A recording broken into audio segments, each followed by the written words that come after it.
Salut tout le monde, c'est Val. Avant de commencer la vidéo, n'oubliez pas de vous abonner, de liker et d'activer la cloche des notifications. Sinon, un tueur va venir chez vous ce soir. C'est l'histoire de Noémie. Noémie avait 17 ans lors de ces faits. Et ce soir-là, son père n'était pas là, car il était au travail et son frère était à une soirée. Du coup, elle était toute seule chez elle. Du coup, elle a invité ses potes, pour pas être seule, et passer de bons moments avec ses amis. Noémie était avec ses amis, et entend vers 23 h la porte frapper.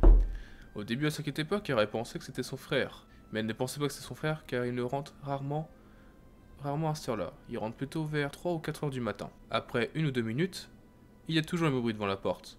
Du coup, Noémie décide de voir dans le Judas et voit un inconnu qui tentait de rentrer chez elle ou de rester figé devant la porte. Noémie au début pensait que c'était un ami de son père. Mais pourquoi il n'a pas sonné à la porte? Du coup, Noémie a décidé d'aller l'ouvrir. Mais quand elle voulait ouvrir la porte, la personne n'était plus là. 5-10 minutes plus tard, la personne revenait et faisait encore la même chose. Ça plusieurs fois dans la soirée. Plus tard dans la soirée, Noémie a dit à ses amis de rentrer chez elle, car elle avait peur qu'il y avait des problèmes, ou que l'homme essaie de rentrer chez eux, et du coup il serait confronté à Noémie et ses 3 amis. Noémie a dit du coup à ses amis de rentrer chez elle pour être en sécurité. Quand les amis de Noémie sont partis, Noémie éteint toutes les lumières de l'appartement, pour surveiller que l'homme ne revienne pas. Comme dans le coin de l'appartement, c'était une lumière à détecteur, elle voyait de temps en temps la lumière se rallumer, puis se rééteindre. Elle savait du coup que l'homme était toujours devant sa porte. Après une dizaine de minutes, Noémie voit que la lumière devant la porte ne s'allume plus. Du coup, elle décide de prendre un couteau de cuisine et de sortir de son appartement à la recherche de cet inconnu. Noémie cherche chaque étage de son appartement, mais ne trouve personne.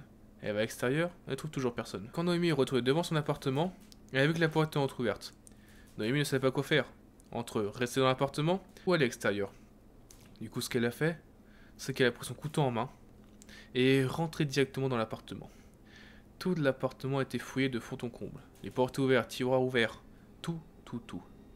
Noémie avait beaucoup de chance qu'elle soit pas à l'intérieur, car on ne sait pas ce que l'homme aurait pu faire, soit juste un cambriolage, ou bien pire que ça. C'est l'histoire de Jack. Jack a 27 ans, et vit avec ses 2 amis dans un logement. Les 2 amis de Jack, eux, étaient étudiants. Du coup, eux travaillaient la journée. Mais Jack était couturier. Jack avait plutôt des horaires de nuit. Il est 9 h 30. Jack se fait réveiller par un bruit. Au début, il pensait que c'était un de ses 2 amis qui a fait du bruit. Mais en écoutant bien le bruit, il s'est aperçu qu'au final c'était quelque chose de lourd. Donc il savait que ce n'était pas un de ses 2 amis.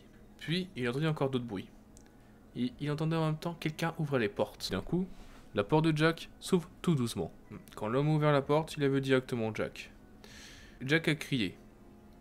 Et l'homme le regardait avec une barre à clous dans les mains. En fait, l'homme ne s'attendait pas à voir quelqu'un dans l'appartement. Tout ce qu'il voulait, c'était quelque chose. Et ça, Jack l'avait compris. Mais ce que Jack ne savait pas, c'est que est-ce que l'homme allait fuir ou allait attaquer Jack. Du coup, ce qu'il a fait, Jack, c'est se lever et se précipiter sur l'homme en lui courant après et lui en criant dessus. L'homme a pris peur et est parti directement aussi en courant. Il l'a suivi jusqu'à dehors, pour voir s'il n'avait pas des complices ou quelqu'un qui a vu quelque chose. Il n'y avait personne. L'homme est parti en courant, seul, et Jack a arrêté de le poursuivre. En revenant dans son appartement, Jack a fouillé chaque pièce pour voir s'il ne manquait pas quelque chose.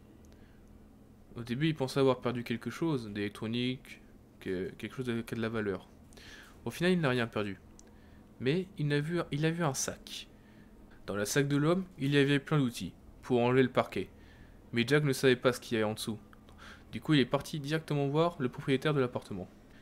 Le propriétaire n'a rien compris. Ils ont fait un état des lieux, mais ils n'ont rien trouvé. Du coup, par peur, Jack change ses serrures. Et la police est arrivée un peu plus tard, qui a fait le tour de l'appartement et le tour de la résidence, mais ils n'ont rien trouvé. Pendant plusieurs semaines, Jack dormait avec un couteau sous son oreiller, par peur que l'homme revienne et s'en prend à lui. J'espère que la vidéo vous a plu. N'oubliez pas de vous abonner, de liker et d'activer la cloche de notification.